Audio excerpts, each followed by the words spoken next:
Hola, hoy nos encontramos en uno de los puntos más representativos de la arquitectura moderna en Bogotá, como lo es la Universidad Nacional. Para ello tomaremos como ejemplo uno de los edificios más representativos dentro del campus, analizando sus características arquitectónicas principales. En el edificio del CIT, podemos ver la importancia de la circulación tanto en escaleras como en rampas para la vivencia del espacio y la dialéctica entre estar afuera y adentro.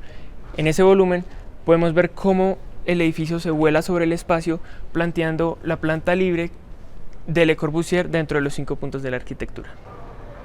En cuanto a la vivencia espacial del edificio, encontramos cómo Camilo Avellaneda plantea unas cavidades verticales generando relaciones espaciales entre las diferentes vivencias del espacio.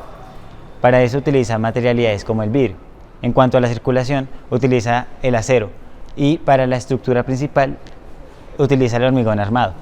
Aquí se puede ver la cavidad horizontal en este caso que relaciona el espacio público con el espacio interior del edificio. Acá podemos ver uno de los principales elementos de la arquitectura moderna, como lo es diferenciar los elementos estructurales de los no estructurales. Un ejemplo de esto son los puntos fijos que son continuos, las columnas en serie que se separan del muro y al mismo tiempo como el vidrio antecede la estructura de las columnas y los muros portantes planteados por Camilo Avellaneda. Como uno de los exponentes de la arquitectura moderna, encontramos a Le Corbusier con una de sus tantas obras como la Villa Savoie o la Casa Curuchet.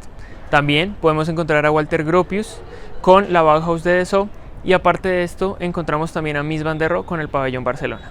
En cuanto a América Latina, unos de los más importantes representantes son Rogelio Salmona para Colombia y Oscar Niemeyer para Brasil. En el caso de este último tenemos el Centro Internacional de Brasilia o uno de los tantos edificios de esta capital. Y en caso de Rogelio Salmona tenemos el edificio de posgrados de la Universidad Nacional. Acá podemos ver cómo la espacialidad es un recurso bastante importante dentro de la edificación. La circulación alrededor de esta toma una vivencia diferente y la estructura se separa de los elementos no estructurales.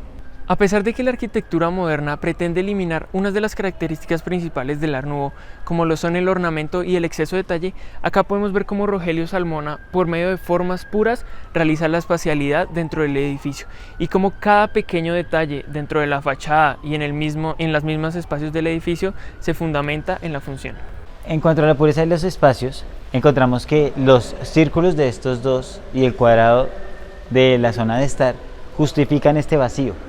De esa manera, los espacios de recorrido se convierten en toda una vivencia espacial interna y externa, generando este tipo de rampas y espacios a nivel que se conectan con los segundos niveles o incluso con el interior de los espacios. La Escuela de la Bauhaus y el Congreso Internacional de Arquitectura Moderna fueron los detonantes para que esta arquitectura se diera a conocer a nivel mundial, basándose así en una arquitectura racionalista y organicista.